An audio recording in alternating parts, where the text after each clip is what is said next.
का खिचड़ी बना रही हूँ। और ऐसे करते करते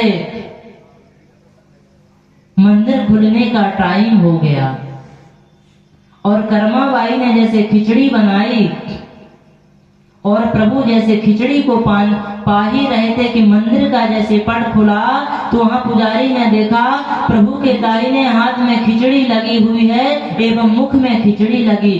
पुजारी इस दृश्य को देख करके रह गया। बोले प्रभु आपको इस मंदिर में 56 प्रकार के भोग लगते हैं और फिर भी आप पता नहीं कहां जाकर के खिचड़ी पाते हैं। प्रभु ने पुजारी के स्वप्न में दर्शन दिया कि मेरी एक बहुत बड़ी भक्त है कर्मा, मैं उसके वहां नित्य प्रति खिचड़ी खाने जाता हूँ। और जिस संत ने मना किया था कि कर्मा तो स्नान करके भोजन बनाना, उस संत को प्रभु ने स्वप्न में दर्शन दिया, वो जैसी भी है मेरी भक्त है और तुम अभी जाओ उसके घर में, उससे कहना कि माँ तू जिस प्रकार से कर रही है तेरे लिए वही भक्ति है। संत दूसरे दिन जाते हैं कर्माबाई के पास और कहते हैं माँ तू जिस प्रकार से प्रभु के लिए खिचड़ी बनाती है तू उसी प्रकार बना। तो कर्माबाई ने कहा महाराज कोई बात नहीं, आप कल फिर से आना, मैं प्रभु के लिए जब खिचड़ी बनाती हूँ तो आप भी आकर के साथ में गोविंद के साथ खिचड़ी पा लेना। तो संत की आंखों से आंसू गिरने लग गए। संत ने हाथ जोड़ करके कहा कि कर्मा अभी तेरी बराबर मेरे पास भक्ति नहीं है, ज्ञान तो बहुत है, तप बहुत है, लेकिन तेरे बराबर मेरे हृदय में भक्ति नहीं है। ऐसे माधव है, ऐसे कन्हैया है। और कहते हैं कि जब कर्माबाई का शरीर छूट गया उसके बाद भी प्रभु आते थे छोटे से बालक के रूप में, वो कर्माबाई के घर में बैठ करके सुबह सुबह रोते थे। ऐसे प्रभु भाव के भूखे होते हैं। आप प्रभु को यदि सच्चे मन से बुलाओगे तो प्रभु कहीं भी आ जाते हैं। आप प्रभु से जैसा भी संबंध बनाओगे प्रभु वो बनने के लिए तैयार रहते हैं। भगवान ने एक प्रतिज्ञा की है 10वें स्कंद में कि अभयम सर्वभूतेभ्यो ददामि तत् व्रतम मम। बोले कोई एक बार भक्त हाथ उठा करके कह दे कि गोविंद मैं आपका हूँ और आपके अलावा इस दुनिया में मेरा कोई नहीं है, तो भगवान कहते हैं उस भक्त की पूरी व्यवस्था की जिम्मेदारी मेरी हो जाती है। तो ऐसे प्रभु और ऐसे गोविंद और ऐसे कन्हैया की कथा श्रवण करने का शुभ अवसर प्राप्त हुआ। कहते हैं कि यदि दूध को आप किसी खट्टे बर्तन में रख दोगे तो दूध फट जाता है, फटता है कि नहीं? ऐसे ही है भागवत की कथा है। हृदय में यदि श्रद्धा नहीं है भागवत के प्रति, ये अमृत जाएगा तो आपके हृदय में लेकिन फट जाएगा। इसलिए भागवत की यदि कथा श्रवण करना है तो अंदर से भी शुद्ध पवित्र होना पड़ेगा, तभी आप भागवत की कथा श्रवण करने के अधिकारी हैं। और कहते हैं कि निगम कल्प तरोर गलितम फलम सुग मुखाद अमृत द्रव संयुतम पिबत भागवतम रसमालयम मुहुरहो रसिका भुवि भावुकाः। भागवत क्या है महाराज? इसको निगम कहा गया। निगम अर्थात वेद। नितराम गमयति बोधयति सा वेदः। तो वेद रूपी कल्प वृक्ष का यह परिपक्व फल श्रीमद् भागवत महापुराण की कथा है। इसलिए इस कथा को सबको बारंबार सुनना चाहिए। जैसे 18 पुराण होते हैं महाराज, कितने पुराण? 18 है। मद्वयम भद्वयं चैव वृत्रयं वा चतुष्टयं अनापलिंग कुष्ठानि पुराणानि प्रचक्षते।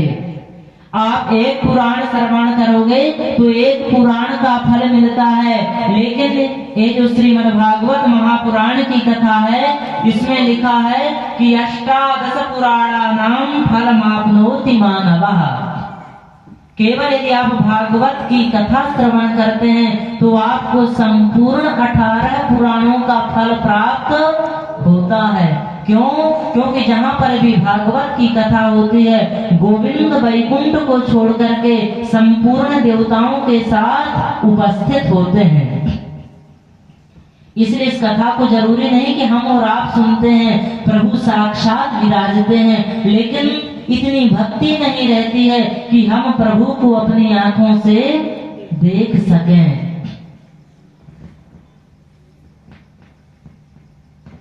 इसलिए कहते हैं कि पिबत भागवतम रसमालयम मुहुरहो रसिका भुवि भावुकाः।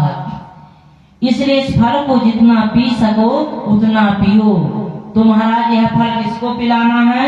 तो बोले जो रसिक हों, जो प्रभु की कथा के प्रेमी हों, उन्हीं को यह कथा सुनाना चाहिए।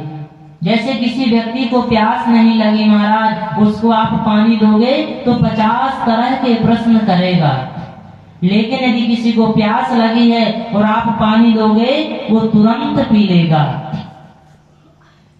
ऐसी ही यह प्रभु की पावन अद्भुत मनोहर रमणीय कथा है। ये कथा कहाँ पर चल रही है? तो नैमिषारण्य की पुण्य भूमि में सूत जी महाराज सौनकादि 88,000 ऋषियों को यह पवित्र कथा सुना रहे हैं। सौनकादि ऋषियों ने प्रश्न किया, महाराज किम श्रेयः शास्त्र सारः का स्वावतार प्रयोजनम किम कर्म के बताराश्चा धर्मः कम शरणं गतः। मनुष्य का परम कर्तव्य क्या है? क्योंकि अनंत शास्त्रम बहुलाश विद्या अल्पस्य कालो बहुविघ्नता च। समय कम है और इसी समय में हमको परिवार का भी ध्यान रखना है, धन भी कमाना है। तो धन कमाते कमाते प्रभु पूरा समय व्यतीत हो जाएगा। तो कोई ऐसा उपाय बताइए कि जिससे मनुष्य का कल्याण हो जाए। मनुष्य का कल्याण कैसे हो? शास्त्र सारा का, शास्त्र तो इतने सारे हैं, लेकिन शास्त्रों का सार क्या है? स्वावतार प्रयोजनम, भगवान के अवतार का प्रयोजन क्या है? भगवान इस पृथ्वी पर अवतार क्यों लेते हैं? एक तीसरा प्रश्न किया। चौथा, किम कर्म, यदि भगवान अवतार लेते हैं तो इस पृथ्वी पर कौन कौन कर्म करते हैं? और भगवान के अवतार हुए तो कौन कौन से अवतार हुए? धर्मः कम शरणं गतः। और जब भगवान इस धराधाम को छोड़कर के अपने गोलोक धाम में पधारते हैं तो धर्म किसकी शरण में जाता है? इस प्रकार से सौनकादि ऋषियों ने सूत जी महाराज से प्रश्न किए। सूत जी महाराज प्रत्येक प्रश्नों का उत्तर देते हैं। सबसे पहले अपने गुरुदेव श्री सुखदेव जी महाराज का ध्यान करते हैं। कियं प्रव्रजन्तमनुपेतमपेत कृत्यं द्वैपायनो विरह कातरया जुहावा पुत्रेति तन्मयतया तरवोभिनेदो तं सर्वभूत हृदयं मुनिमानतोऽस्मि यः स्वानुभावमखिलश्रुतिसारमेका मध्यात्मदीपमतितितीर्षतां तमोऽन्धं संसारिणां करुणयाः पुराणगुह्यं तं व्याससूनुपयामि गुरुं मुनीनाम्। सुखदेव जी महाराज के बारे में भागवत में वर्णन आता है कि यम प्रव्रजन्तमनुपेतमपेत कृत्यम। सुखदेव जी महाराज अपनी माँ के गर्भ में 12 वर्ष रहे जब श्रीमन नारायण भगवान आए और सुखदेव जी से कहे बेटा गर्भ से बाहर निकलो, सुखदेव जी ने मना कर दिया। बोले प्रभु मैं गर्भ से बाहर आ जाऊंगा और आपकी माया इतनी बलवती है कि माया अपने प्रभाव में प्रभु जकड़ लेगी, मैं आपकी भक्ति नहीं कर पाऊंगा। भगवान ने कहा सुखदेव तुम चिंता ना करो, मेरी माया तुमको परेशान नहीं करेगी। भगवान माया के बारे में गीता में कहते हैं कि दैवी हेसा गुणमयी मम माया दुरत्यया मामेव ये प्रपद्यन्ते माया मेताम तरन्ति ते। भगवान की माया बड़ी विकराल है, इसको कोई समझ नहीं पाता। भगवान योग माया का सहारा, भगवान की माया हर एक को मोहित कर देती है। भगवान कहते हैं मम माया दुरत्यया, मेरी माया बड़ी दुस्तर है, इसको समझ पाना हर किसी के वश की बात नहीं है। इसलिए कहा है कि जो भगवान की भक्ति करते हैं उनको भगवान की माया कभी सताती नहीं है। मामेव ये प्रपद्यन्ते माया मेताम तरन्ति ते। तो जैसे ही सुखदेव जी महाराज ने अवतार लिया, जन्म लेते ही यम प्रव्रजंत, जन्म लेते ही जंगल की ओर निकल पड़े। और वेदव्यास जी पुत्र पुत्र कहते पीछे है, पुत्रेति तन्मयतया तरवोभिनेदुस्। लेकिन सुखदेव जी महाराज वापस लौट करके नहीं आए। और पुत्रेति तन्मया तरवोभिनेदुस्, जब उस जंगल में वेदव्यास जी पुत्र पुत्र कहकर के पीछे पड़े तो जंगल से भी प्रतिध्वनि पुत्र पुत्र की आ रही है। मनुपेत मपेत कृत्यम, कोई भी संस्कार नहीं हुआ श्री सुखदेव जी महाराज का, और प्रभु की भक्ति के कारण जंगल को चले गए। और संसारिणाम करुणायाः पुराण गुह्यम, कलयुग में मनुष्यों का कल्याण कैसे हो, तो सुखदेव जी ने अध्यात्म रूपी दीपक को जला करके संपूर्ण विश्व में प्रकाश कर दिया। ऐसी यह पवित्र पावन मनोहर कथा है। और उसके बाद सूत जी महाराज ने नर नारायण प्रभु का ध्यान किया। नारायण नमस्कृत्या नरं चैव नरोत्तमं देवीं सरस्वतीं व्यासं ततो जयमुदीरये। और उसके बाद श्री सूत जी महाराज कहते ऋषियों तुमने बड़ा सुंदर अद्भुत प्रश्न किया कि मनुष्यों का कल्याण कैसे हो। तो सवै पुंसाम परो धर्मो यतो भक्ति रधोक्षजे अहैतुक्य प्रतिहता ययात्मा संप्रसीदति। बोले मनुष्य का कल्याण कैसे हो, मनुष्य का परम कर्तव्य क्या है। बोले बस गोविंद के चरणों में प्रीति हो जाए, यही मनुष्य का परम कर्तव्य है। अहैतुक्य प्रतिहता, माधव से अहैतुकी भक्ति हो जाए, क्योंकि भक्ति हम सब करते हैं, लेकिन ध्यान देना जब धन आता है जीवन में तो भगवान दूर होने लगते हैं, और जब जीवन में गरीबी आती है तो प्रभु को हम याद करना प्रारंभ कर देते हैं। ये भक्ति का लक्षण नहीं है, ये स्वार्थ परक भक्ति है। जब जीवन में कुछ नहीं रहता तो प्रभु को याद करते हैं, और जब प्रभु की कृपा से सब कुछ आ जाता है तो प्रभु को हम दूर करना प्रारंभ कर देते हैं। तो भगवान भी मुस्कुराते कि वाह ऐसे भक्तों का मिलना भी कठिन है। इसलिए जीवन में सब कुछ होते हुए भी भगवान की भक्ति करना चाहिए। अहेतुकी भक्ति, भक्ति ऐसी करना चाहिए कि भक्ति में कोई स्वार्थ ना हो। अहेतुक्य प्रतिहता ययात्मा संप्रसीदति।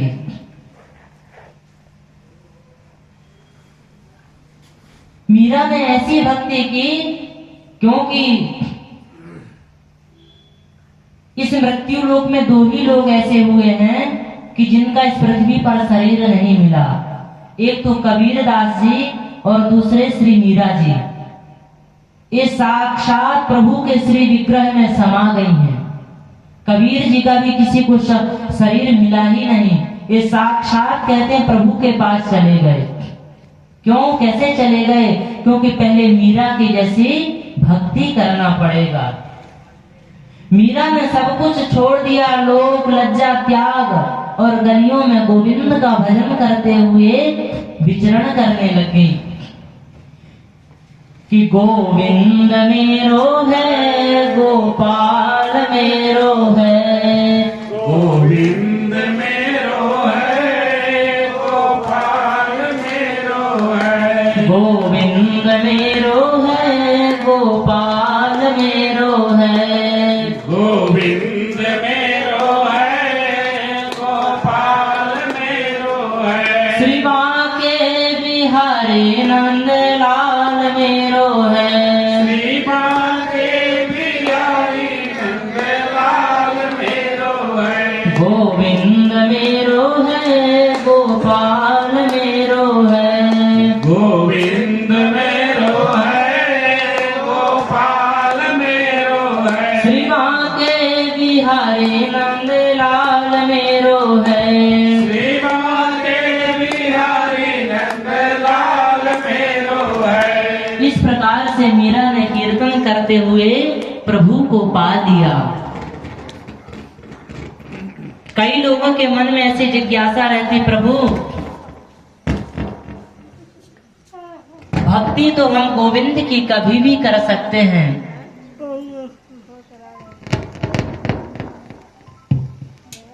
ऐसी एक कथा आती है। एक व्यक्ति था जिसकी अवस्था केवल 16 वर्ष की थी। कितने वर्ष की? 16 है। तो उसने मन में एक संकल्प लिया कि भक्ति तो हम जीवन में कभी कर सकते हैं, पहले धन कमाया जाए। तो उसने 17 वर्ष की अवस्था से धन कमाना प्रारंभ कर दिया और कहते हैं कि उसने लगभग 75 वर्ष तक धन कमाया। और कहते कि महाराज वो इतना बड़ा आदमी बन गया कि एक दिन जब वो हिसाब करने लग गया तो उसने हिसाब में क्या पाया कि मेरी 7 पीढ़ी भी हो जाएं और बैठ करके खाएंगी तो धन कभी कम होने वाला नहीं है। इतना अटूट धन कमाया। संयोग से उसका एक दिन बर्थडे आया, 75वां बर्थडे आया, और उसने संकल्प लिया कि मैंने धन तो बहुत कमाया, धन की कोई कमी नहीं, अब मैं आज बर्थडे मनाऊंगा अपना जन्मदिन और कल से मैं प्रभु की भक्ति में लग जाऊंगा। और जैसे रात्रि का 12 बजा, जन्म दिवस पूरे परिवार के साथ बड़े धूमधाम से मनाया और अब विचार किया कि बस अब कल से भजन ही करना। अब रात्रि का 2:30 बज गया, जन्म दिवस भी समाप्त हो गया। उसी समय कमरे में यमराज का प्रवेश होता है। यमराज फाइल लेकर के पहुंचते हैं। बोले सेठ उठा, बोले बोलिए। बोले बस टिकट कट गई, अब चलना है। बोले कहाँ? बोले बस जहां से आए थे वो वहां चलना। बोले अभी तो मैंने कुछ किया ही नहीं है, अभी तक तो मैंने केवल धन कमाया। यमराज ने कहा वो तुम्हारी समस्या, वो हमारी समस्या नहीं है, अब तो तुमको चलना पड़ेगा, तुम्हारा समय यहीं तक था। सेठ ने कहा कोई बात नहीं, आप मुझे मात्र 5 साल दे दो और उसके बाद मैं चलूंगा। यमराज ने कहा 5 साल तो क्या 5 महीने भी नहीं मिलेंगे। तो उसने कहा हाँ एक काम हो सकता है। बोले मेरी जितनी संपत्ति उसका 50-50, आधा आप ले लो आधा मेरे पास रहेगा, मात्र मुझे 5 महीना दे दो। यमराज ने कहा सेठ अब तो तुमको चलना पड़ेगा। बोले मेरी पूरी संपत्ति ले लो, मुझे 5 दिन मात्र दे दो। यमराज ने कहा कि 5 दिन तो छोड़ो, अब 5 सेकंड भी मिलने वाले नहीं है सेठ, अब तुमको चलना पड़ेगा।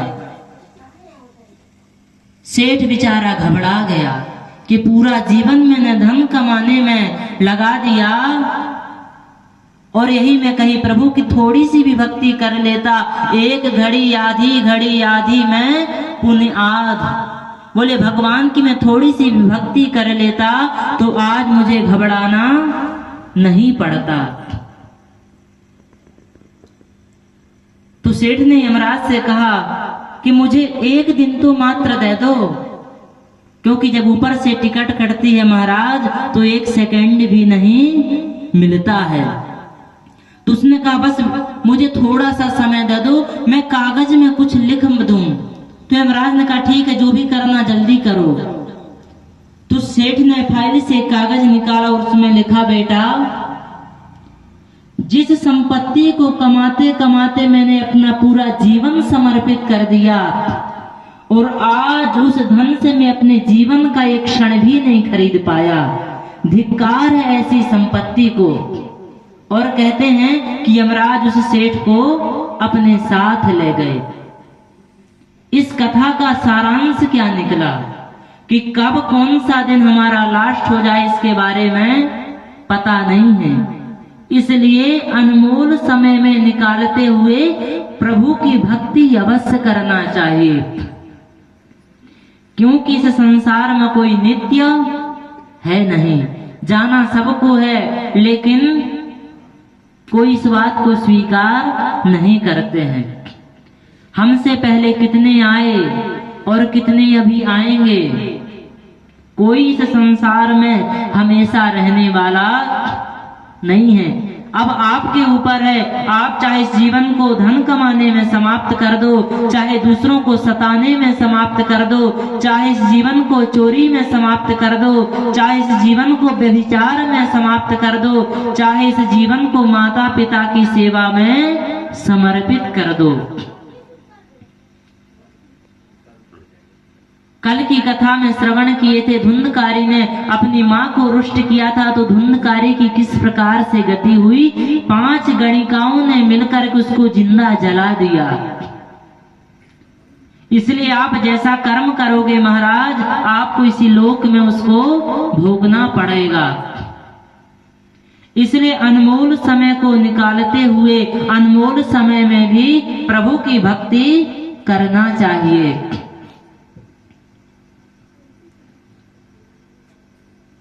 क्योंकि कब कौन सा समय हमारा लास्ट हो जाए इसके बारे में पता नहीं है। तो कहते हैं कि प्रभु से अहेतुकी भक्ति करना चाहिए।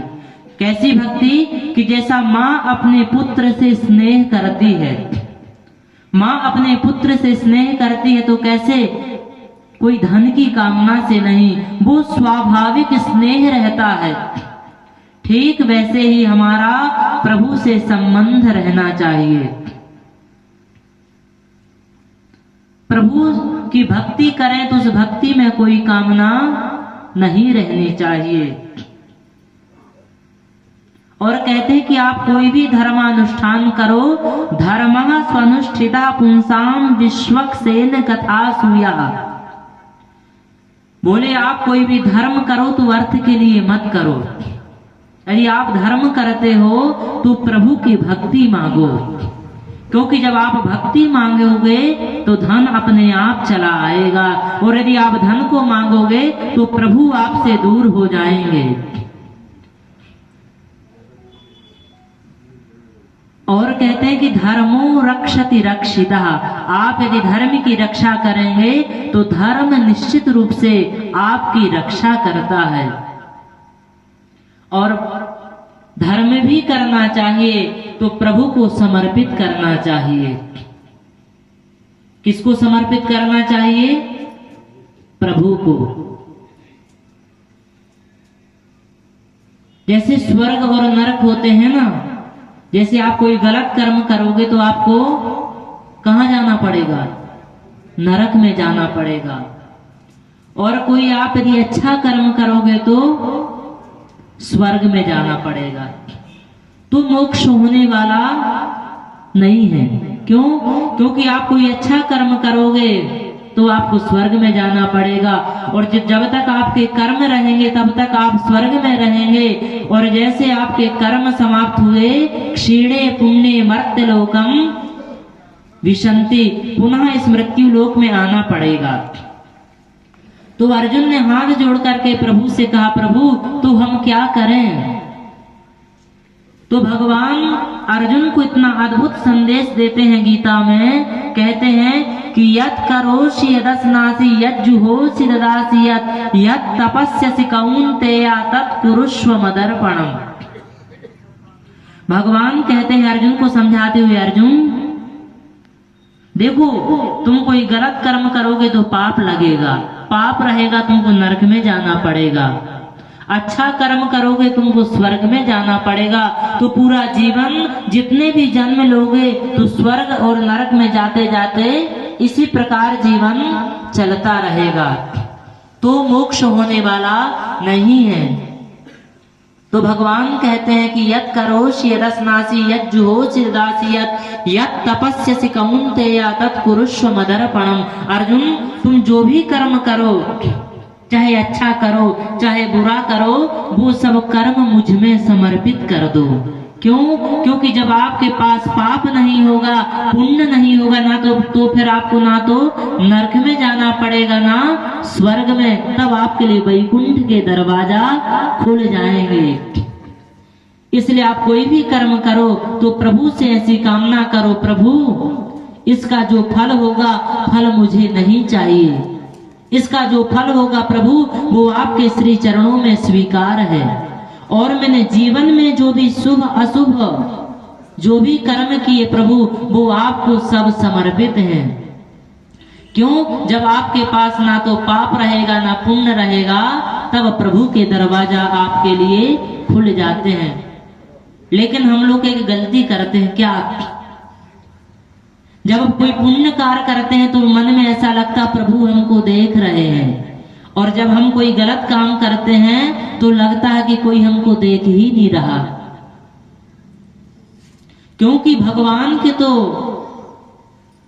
1000 आंख हैं, सहस्राक्षा सहस्त्रपाद, भगवान के 1000 हाथ हैं, भगवान के 1000 आंख हैं, भगवान के 1000 पैर हैं। जब विराट पुरुष का वर्णन आता है तो उसमें आता है कि विराट पुरुष के कितनी आंख है, कितने पैर हैं। तो भगवान से तो कोई कुछ भी छुप नहीं सकता। इसलिए भगवान कहते हैं कि जो भी कर्म करो वो मुझे समर्पित कर दो। इसलिए हर एक व्यक्ति को भगवान की कथा श्रवण करना चाहिए, क्योंकि मनुष्य के साथ केवल यही धर्म कर्म ही साथ जाते हैं, बाकी तो सब इसी धरा पर ही छूट जाता है। और जीवन का महाराज उद्देश्य क्या रहना चाहिए? तो सूत जी महाराज कहते हैं कि भगवान को जानना ही जीवन का उद्देश्य होता है।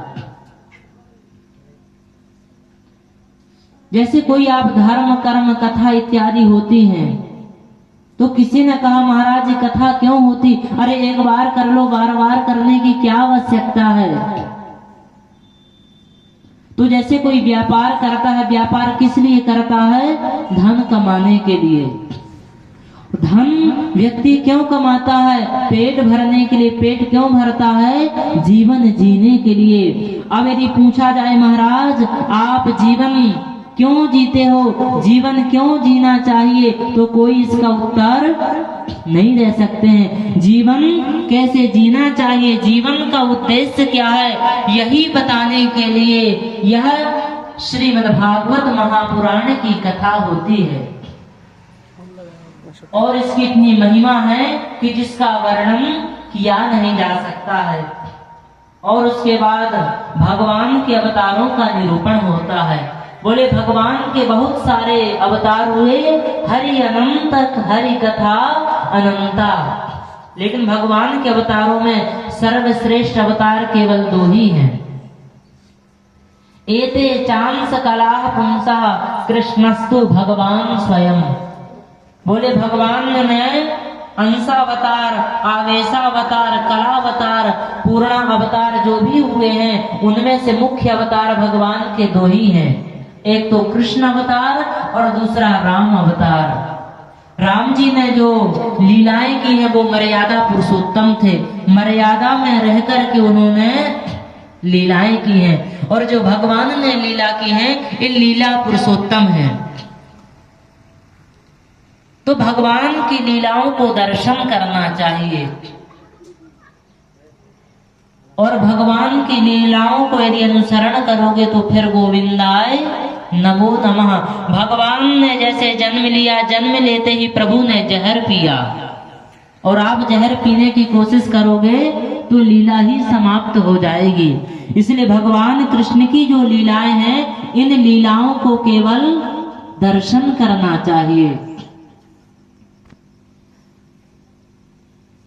और जब आप प्रभु को जान जाते हैं तो भागवत में आता है कि भिद्यते हृदय ग्रंथि छिद्यन्ते सर्व संशया क्षीयन्ते चास्य कर्माणि दृष्टएवात्। मनीश्वरे जीवन की जो भी समस्याएं रहती हैं अज्ञान रूपी अंधकार का नाश हो जाता है। इसलिए भगवान को जानने की कोशिश करना चाहिए।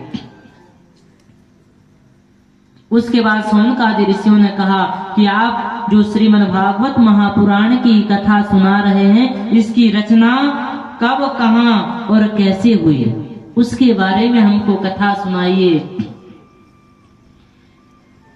तब सूत जी महाराज कहते हैं कि द्वापरे समनु प्राप्ते तृतीय युग पर्याये जातः पराशराद् योगी वासव्याम कलया हरे। कहते हैं कि द्वापर के अंत में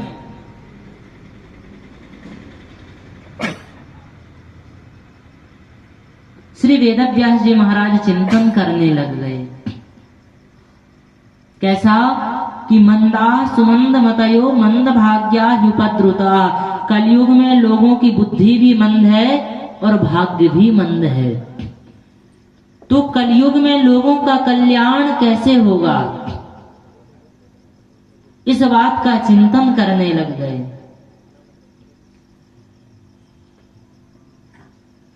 मंदा सुमंद मतयो मंद भाग्या युपद्रुता।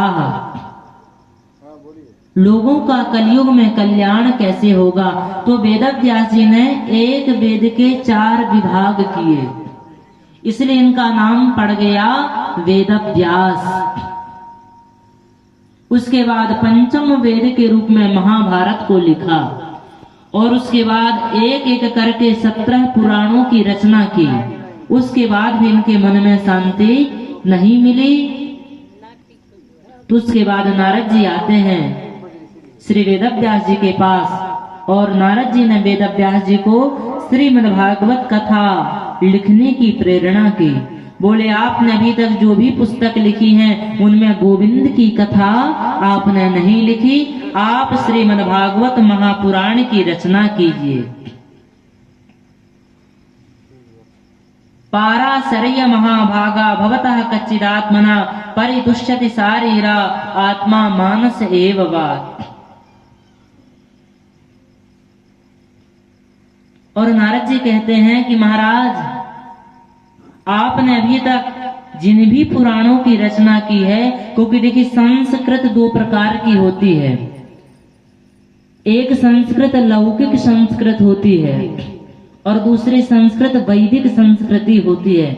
जैसे वैदिक संस्कृति वेदों में पाई जाती है, उसकी भाषा बड़ी जटिल है। हर किसी को वेद का अर्थ लगा पाना महाराज बड़ा कठिन है, क्योंकि वेदों में बड़े गूढ़ गूढ़ शब्द दिए हैं। जैसे इखेत जेत वावस्था देवो वाह, अब इसका अर्थ लगा पाना बहुत कठिन है। तो वेदव्यास जी आपने जो वेदों में जिस भाषा का प्रयोग किया है वो बड़ी कठिन है, उसका अर्थ लगा पाना भी कलयुग के प्राणियों के बस की बात नहीं है। इसलिए आप सरल भाषा में कुछ लिखिए ताकि लोगों को कलयुग में समझ में आए। और मुझे देखिए, मैं पूर्व जन्म में एक दासी पुत्र था। अहम पुरातीत भवे भवम मुने दास्यास्तु कास्याश्चन वेदवादिनां निरूपितो वा लग एव योगिनां शुश्रूषणे प्रावृषि निर्विवीक्षताम्। नारद जी कहते, मैं पूर्व जन्म में एक दासी पुत्र था, लेकिन संतों की कृपा से मैंने प्रभु का भजन किया और प्रभु के भजन का ऐसा चमत्कार रहा कि आज, कहा मैं दासी पुत्र था, लेकिन आज प्रभु की कृपा से मैं ब्रह्मा का पुत्र बन गया।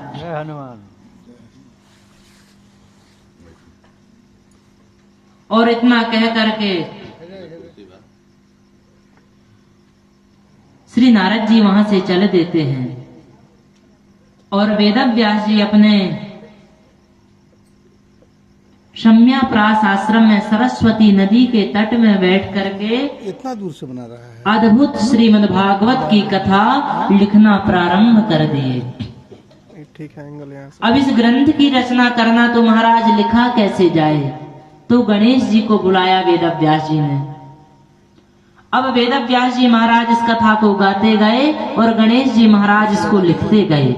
लिखते लिखते लिखते महाराज इसके श्लोकों की संख्या हो गई 18,000।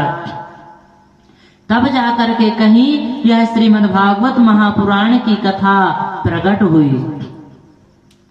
अब महाराज लिख करके तो तैयार हो गई, अब किसको सुनाई जाए, क्योंकि परमहंसों की संहिता है। तो वेदव्यास जी को अपने पुत्र श्री सुखदेव जी महाराज याद आ गए।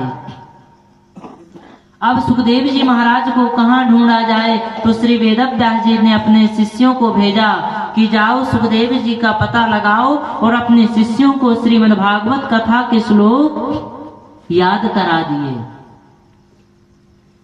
और शिष्य जाते हैं, श्लोकों का गायन करते करते जंगल में पहुंचते हैं और जब प्रभु के स्वभाव का, प्रभु के स्वरूप का वर्णन किया कि प्रभु मोर मुकुट धारण करते हैं, वंशी बजाते हुए, पीतांबर ओढ़े हुए श्रीधाम वृंदावन में प्रवेश कर रहे हैं। वरहा पीडम नटवर बपुः कर्णयोः कर्णिकारम बिभ्रदवासः कनक कपिशं वैजयन्तीं च मालां रन्ध्रान् वेणोरधर सुधया पूरयन् गोपवृन्दैः वृन्दारण्यं स्वपद रमणं प्राविशद्गीत कीर्तिः। प्रभु श्रीधाम वृंदावन में किस प्रकार से प्रवेश पा रहे हैं। अब श्री सुखदेव जी महाराज सोचने लग गए कि जो स्वरूप से सुंदर है जरूरी नहीं वो स्वभाव का भी अच्छा हो। कई लोग महाराज देखने में बहुत अच्छे लगते हैं लेकिन स्वभाव को उतने ही खराब होते हैं, क्योंकि स्वरूप तो आप महाराज कपड़े पहन करके बना सकते हो, लेकिन स्वभाव कपड़े से नहीं बनता, स्वभाव तो अंदर से बनाना पड़ता है। तब तक एक दूसरा शिष्य वहां से निकला और वो श्लोक का गायन किया उसने कि अहो बकीयं स्तन कालकूटं जिघांसया यदप्यसाध्वी लेभे गतिं धात्र्युचितां ततोऽन्यं कं वा दयालुं शरणं व्रजेम। प्रभु का स्वभाव कैसा है? बोले जो प्रभु को यदि जहर देने आता है तो प्रभु उसके अवगुण नहीं देखते हैं। भगवान कहते हैं तुम संबंध जोड़ो, संबंध वाले भी कैसा हो। भगवान गीता में कहते हैं कि अपिचेत सुदुराचारो भजते माम अनन्य भाग साधुरेव समन्तव्यः सम्यक व्यवस्थितो विसः। इसका मतलब क्या?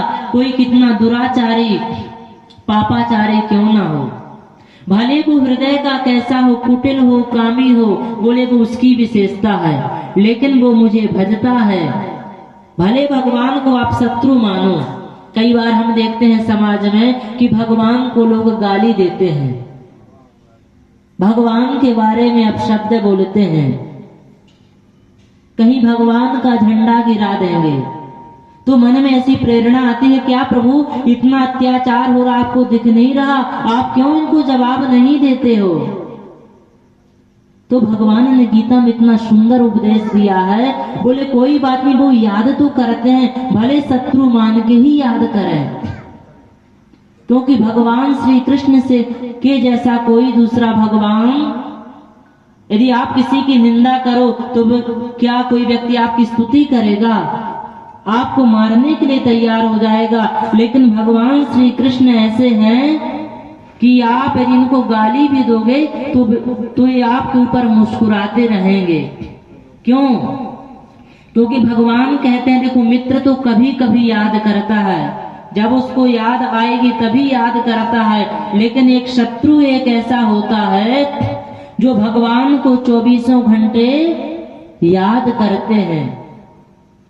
इसलिए कहते हैं कि भक्त और शत्रु, तो शत्रु हमेशा भगवान के चिंतन में लगे रहते हैं। हम लोग जब पूजा करते देखिए तभी भगवान को याद करते हैं, लेकिन जो भगवान के शत्रु होते हैं ये 24 घंटे भगवान को याद करते हैं कि कुछ नहीं तो भगवान को कुछ गालियां ही दे दो, अब शब्द बोल दो भगवान को। और भगवान तो ऐसे हैं कि उनकी बातों में ही रीझ जाते हैं।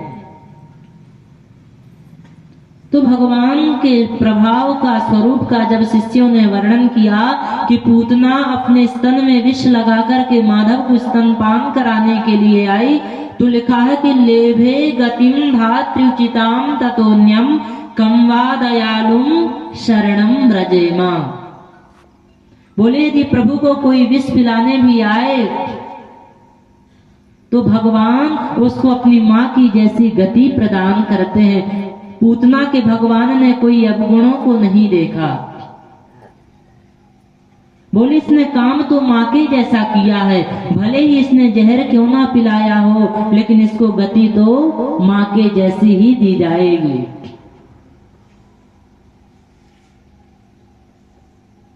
और जैसे ही गोविंद के स्वरूप और स्वभाव का जब वर्णन सुना सुखदेव जी ने, सुखदेव जी गुफा से निकल के बाहर आए, बोले भैया और भी तो भगवान की कथा सुनाओ। शिष्यों ने कहा कि यदि आपको पूरी कथा सुनना तो हमारे गुरुदेव के पास आपको चलना पड़ेगा। तो सुखदेव जी महाराज वेदव्यास जी के पास आए। वेदव्यास जी ने पूरी श्रीमद् भागवत कथा श्री सुखदेव जी महाराज को सुनाई। और फिर उसके बाद श्री सुखदेव जी ने राजा परीक्षित जी को श्री सप्त दिवस की कथा सुनाई। और वहीं से इस कथा की 7 दिन की कथा प्रारंभ हो गई। यहाँ पर जो जिस प्रकार से कथा चल रही है, ये मालूम कैसी कथा है? जब इस कथा को यहाँ पर करना था तो भैया से बात हुई कि भैया कथा करना कैसे है, तो भैया ने इतना सुंदर जवाब दिया, बोले कथा उसी प्रकार से होना है, श्रोताओं को लुभाने के लिए कथा नहीं करना है।